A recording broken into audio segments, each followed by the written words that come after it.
temps d'avance.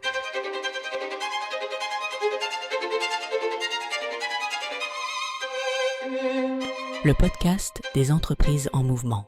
Bienvenue sur Temps d'avance, le podcast des entreprises en mouvement. On se retrouve pour ce dernier épisode de la série sur les nouvelles frontières de la finance. Et dans cet épisode, nous avons souhaité parler d'entrepreneuriat dans la finance. Pourquoi? Parce que entreprendre dans la finance, c'est d'abord un pari, celui de conjuguer exigences techniques et indépendance d'esprit. C'est aussi une manière de repenser la relation au client, à la confiance et au temps long.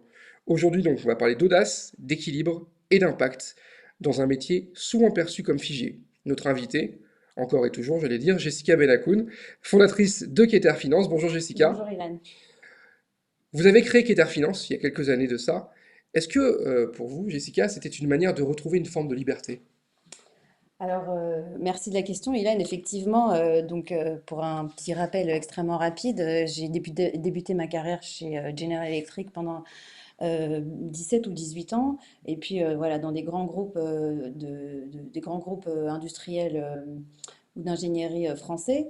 Et c'est vrai qu'à un moment, s'est posé la question de l'entrepreneuriat.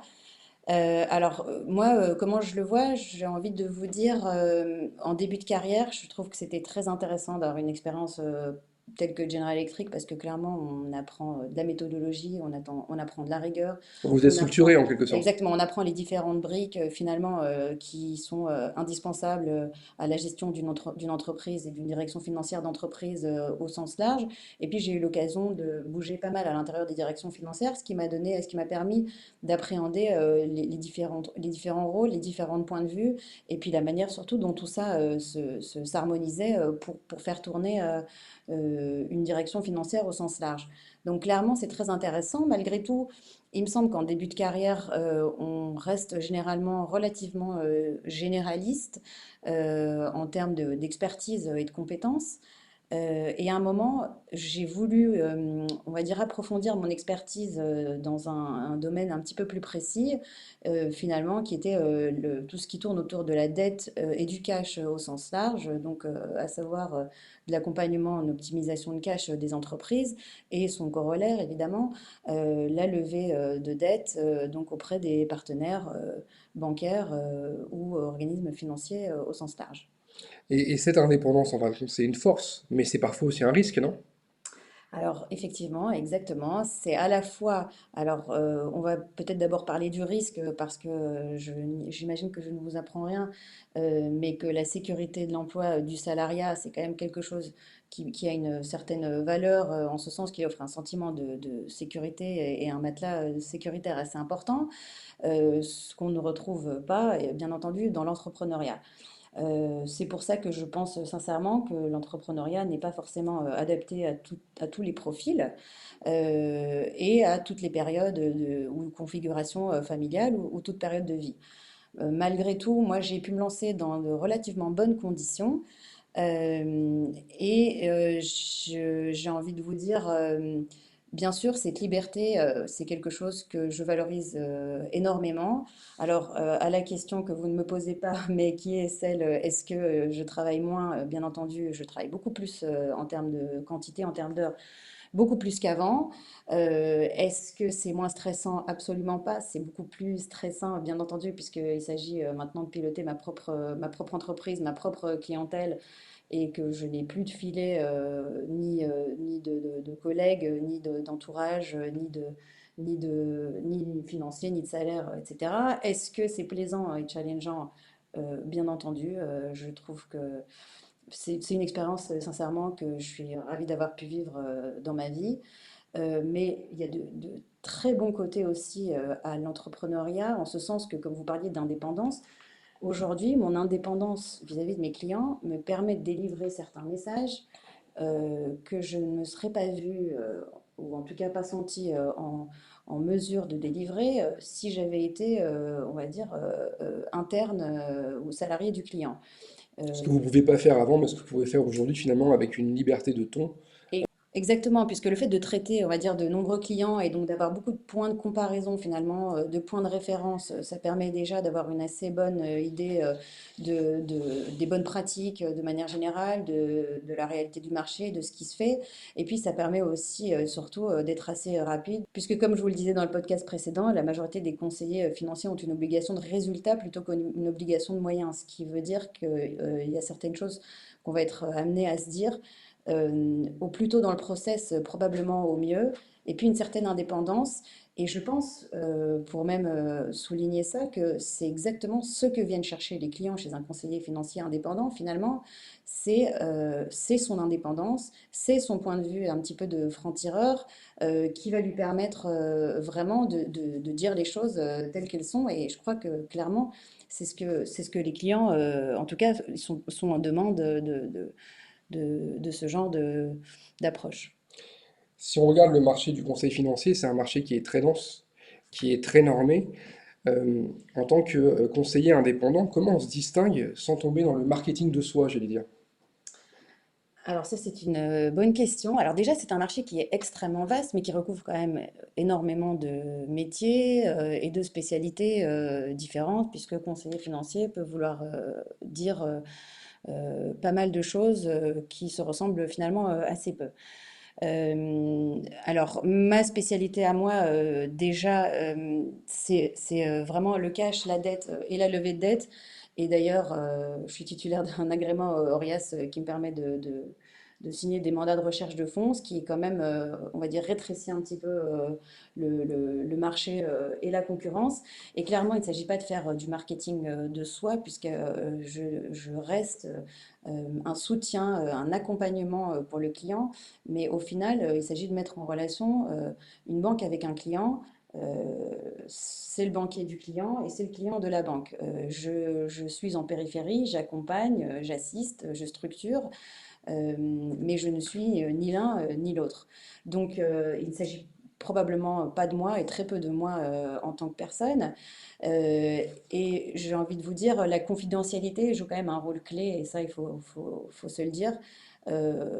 C'est probablement voilà, l'un des trois critères les plus importants pour le choix d'un bon conseiller financier, en dehors évidemment de son expérience et de son prix, c'est la confidentialité, puisque les opérations, en général, présentent toutes quand même un caractère relativement stratégique. Euh, et donc, on ne fait pas de marketing particulier autour des opérations que l'on est amené à accompagner, puisque par définition, elles sont relativement confidentielles. Et donc, on ne peut bâtir son réseau, finalement, j'ai envie de vous dire, que soit sur du bouche à oreille, soit sur des échanges qui permettent effectivement relativement rapidement de convaincre les clients de l'intérêt d'un tel accompagnement. Alors, si on en revient à l'entrepreneuriat, beaucoup d'entrepreneurs, et pas forcément dans le secteur de la finance, mais de manière générale, parlent de solitude. Est-ce que c'est aussi vrai dans le secteur financier? Alors, la solitude de l'entrepreneur, clairement, elle existe et elle est particulièrement forte au début. Alors, moi, développé un moyen assez intéressant finalement, d'alléger cette solitude de l'entrepreneur. C'est celui de travailler finalement en réseau horizontal. Dans le métier qui est le mien, j'ai, on va dire, une spécialité qui est une expertise assez profonde sur un domaine particulier. Et je n'ai pas et je ne prétends pas avoir d'expertise infinie sur un ensemble de sujets.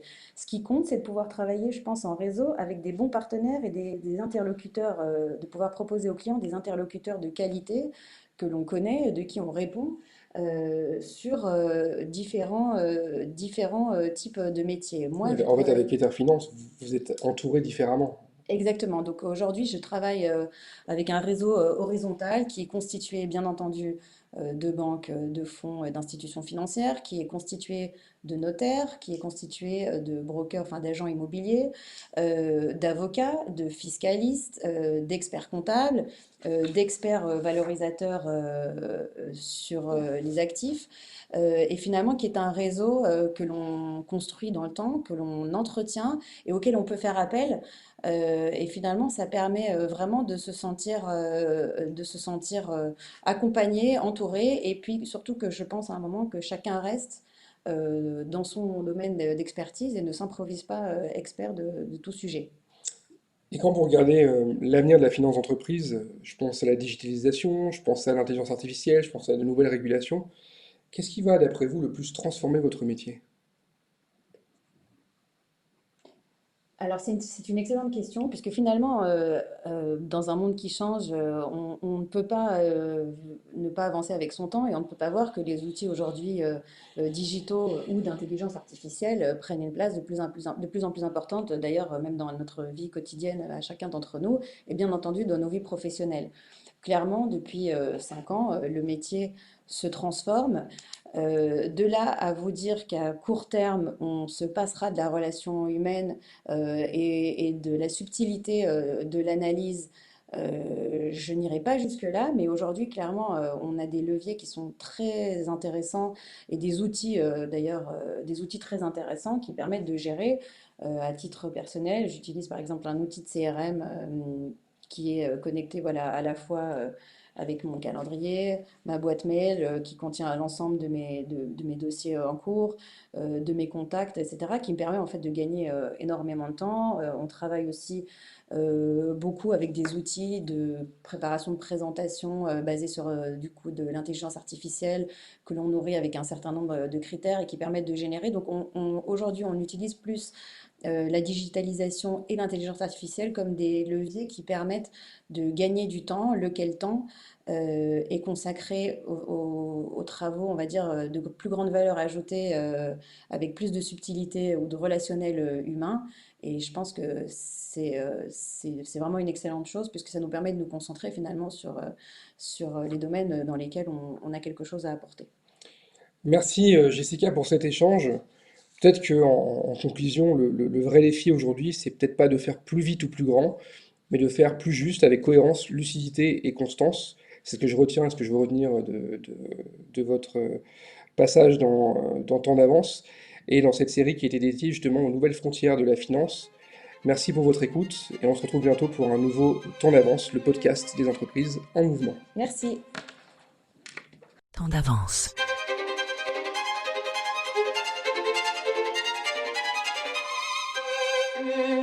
Le podcast des entreprises en mouvement.